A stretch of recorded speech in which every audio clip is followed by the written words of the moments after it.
So it's open farm day today, and I'm on my way to Old Hall Farm in Dereham. I feel a little bit sick really. I haven't been to a farm for many years, certainly not in any other aspect other than with my activism. So it's a bit strange driving there today as a member of the public to pretend that I'm going there to have a good day, looking at the animals, and yeah, so it feels a bit strange, but it'll be interesting to see not just how the animals are kept, because I'm sure that they will be on their best behaviour at the farm and will show the animals in the best possible light, in the best conditions, because they know that people are going today. But it'd be just as interesting to see the people's reactions, to see how the public perceive the farm, how they interact with the animals, how the parents talk to their children about the animals, because I'm sure they won't be telling them that after they see them and pet them that they will be going to slaughter in the future. So it'd be interesting to see how I blend in, because you kind of get a mindset once you've become an activist for some time and you act a certain way and you see things in a certain way. So it's going to be quite hard to hide that and act like a normal person who's enjoying themselves and sees no wrong in what they're looking at. So that's going to be quite a challenge for me today to A, keep my mouth shut and not say something when I see the animals there, because my natural instinct is to object to it and to voice my opinion. So that's going to be really hard to not do that, and also to appear to be enjoying myself in an atmosphere that I feel very uncomfortable with.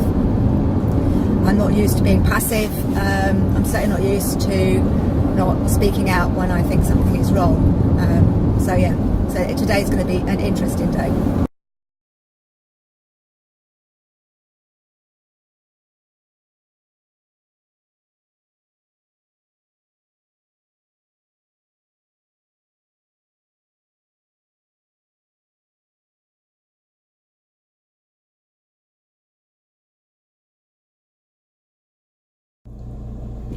So I've just finished going to two different open farms today. The first one, what struck me most about it was the lack of discussion from the owners there to do with the welfare of the animals at all. The farm walk and talk was all about the hedges, the plants, what they were doing for the wildlife, what they were doing for the birds, all conservation stuff. Nothing to do with the welfare of the animals that they keep there. There were two young pigs that were on display. They'd obviously picked two cute looking pigs to attract the children, because that's exactly where the children went for first.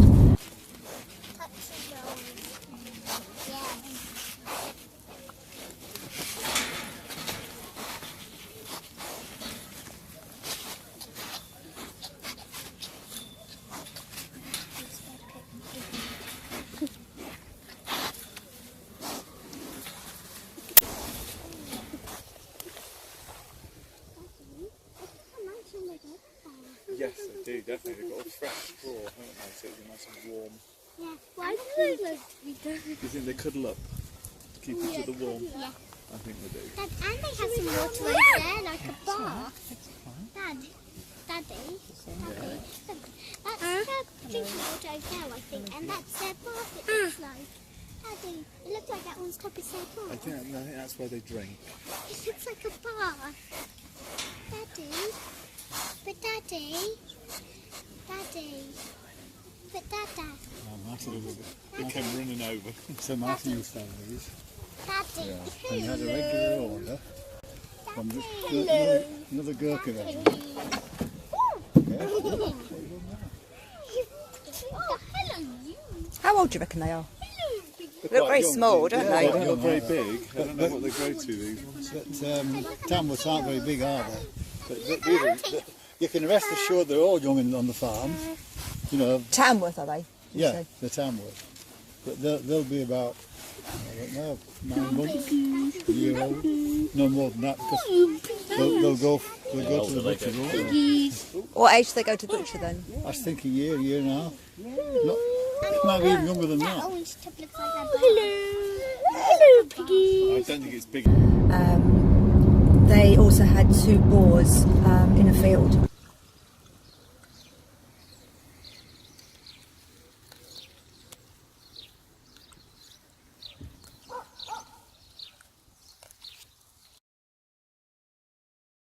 so 4 pigs in all, and yet they're supposed to produce pork there. So where were the other animals being kept? Why weren't we being shown them? Why wasn't anyone discussing any aspect of their welfare, how they bred them, any kind of information at all? There was nothing. There was the biggest area of the whole place was the food area, where they were cooking sausages, etc., and beef that they proudly had on display, come from the beef that they obviously keep on the farm.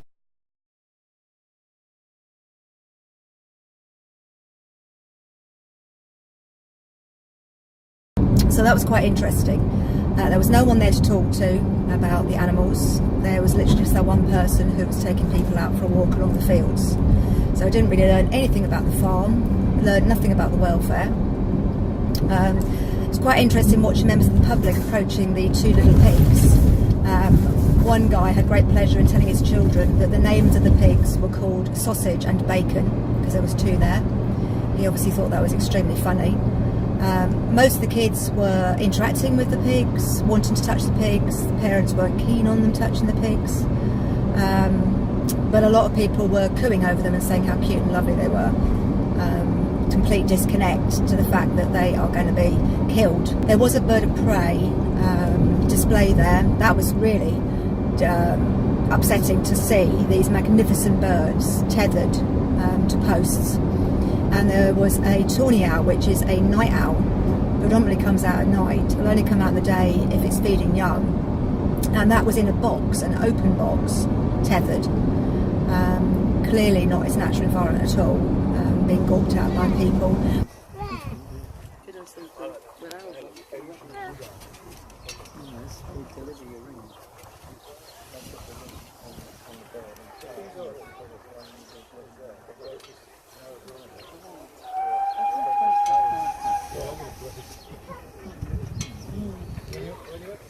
They were taking some of the birds out and allowing the children to hold them so that they could take pictures. And yet they said to me that they work in conservation and they've got a sanctuary and they bring these birds out to raise awareness. But it's not the right way of creating awareness for the birds, because people just see them tethered. That's not how a bird would naturally be. So I didn't agree with that. So anyway, so I left there and went to the second farm, which was a turkey farm. And whilst there, the owner approached me and started talking to me. And we had a lengthy conversation about his turkeys, how long he had them for, what he kept them for. And it turned out it was a very small scale. He only sort of had about 2,000 birds there. And he only sold to members of the public and didn't sell to supermarkets, etc. What I didn't know when I went there was that they do everything at the farm. So they breed them and they also slaughter them there. And he told me how they slaughter them, because we were discussing how difficult it was to catch these turkeys. They don't like being approached by people. So they basically back them into a corner and grab hold of them. And he said that they put string around their feet, hang them upside down, and then they stun them, rather like they do pigs, at the back of their neck, which stuns them for 2 minutes, and in that 2 minutes they have to break the neck of the animal to kill it. New ones as well, so. But mostly 99%. But are you here when they're taken away? I do everything here. Oh, are they culled here as Yeah, well? yeah. Oh right, I just So assumed they'd be going on a truck no, somewhere. No. Oh right, so how are they? How do you kill them? How do you kill them? Good question. Basically, what I do here is we stun them, basically, which is what you're supposed to do now, and then you dislocate the neck. Stun them? Yeah. What you mean, like Knock them out. like electric That's right. shock? That's right.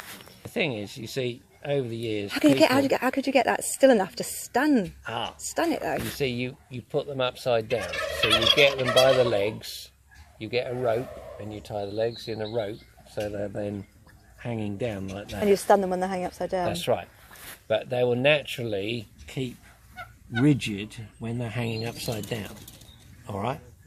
So what we do is, I normally have 2 people, so there's one person with the stunner, one person just gathers the wings up so that they can then hold it so that it doesn't Move. move when you put the See, where'd you stanner. put the stand then? On the head? The stanner goes on the back of the head, all right? And it's instant. As soon as that current goes through the head, that's it. They're just knocked out. And what So does that kill them? it knocks them out. It won't kill them, because what would happen after 2 minutes, they would then come, the nervous system would come to again. So you've got basically, as soon as it's knocked out, you've got two options. You either cut the throat, which is what all the big places do, or you still hand dislocate, which is what we still do. What do you mean hand dislocate? Break the neck, Oh, okay. right? And then that kills them. Yeah, like it's used to.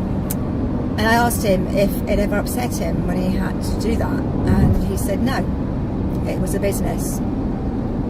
We also discussed one of the turkeys that had a limp. I pointed it out to him that one of them was lame, and his attitude was, well, they fight sometimes, they get lame. He didn't seem at all concerned, and there was obviously no idea that he was going to be getting any veterinary treatment for the turkey that was limping.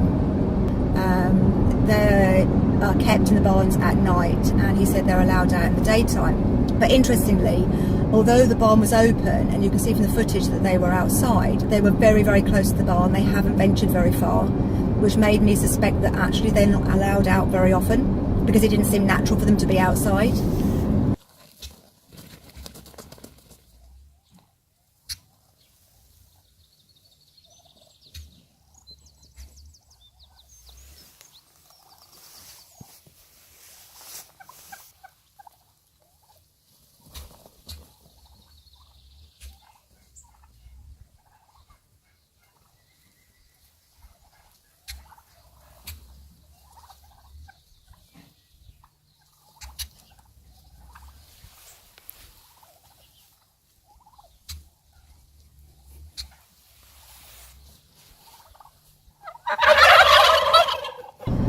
We also discussed the fact that the turkeys go for about £50 or £60 each, and he does sell to only members of the public, normally for food, but he has sold them for pets before. As I entered the turkey farm, there was a very small cage which contained several varieties of turkey and also a peacock. No room to move around, all very enclosed, showing the public the different breeds, presumably.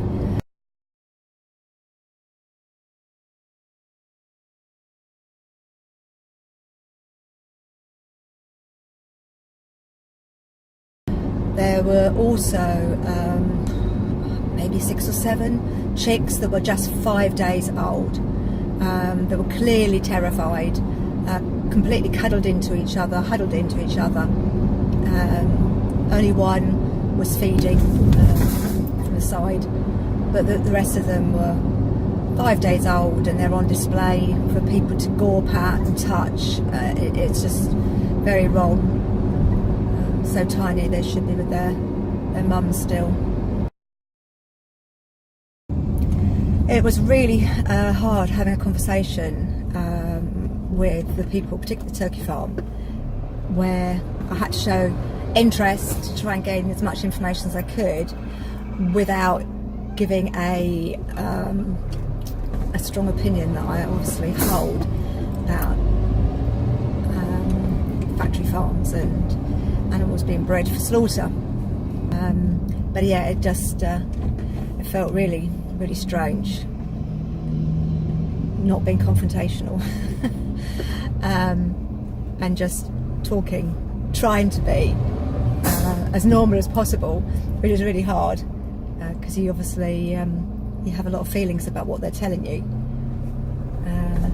So yeah, it was a very interesting day spent at the 2 farms. Not somewhere I want to go back again as a member of the public, that's for sure. But it also reinforces my views that they may have opened their doors to members of the public, but they've only opened the doors they wish you to see through. If they really want to open their doors to you, why don't they show you the whole farm? Why don't they show you the whole process They only want you to see the nice fluffy bits, like the two very cute looking piglets, and obviously the two boars. They don't show you anything of the reality of what happens on these farms. Again, with the turkey farm, quite happy to show me the turkeys, not happy to show the room where they're slaughtered. Why not? If this is such a socially acceptable thing that we slaughter these animals, why are we not being allowed access to see these rooms? Why can't we be shown the actual slaughter process? Why are they hiding it? And they're hiding it because people don't want to see it. The truth of the matter is, people want to eat the product, the end product. They don't want to see how it gets there. They don't want to see the suffering. Sadly, most people who have gone and attended one of these open farm days today will go away with a misconception that there's high welfare taking place and they're into their conservation, and they wouldn't have seen the reality at all. They've just seen 1% of what happens on a farm, just what the farm wants you to see. And because it's a day out for the children, they will take it on face value. That's their perception now. They'll go away thinking this is exactly what happens. They won't question it. It's very damaging, which is why it's really important that we get our message out even stronger now, that there is so much more going on behind those closed doors that they're not prepared to open for the public to see through.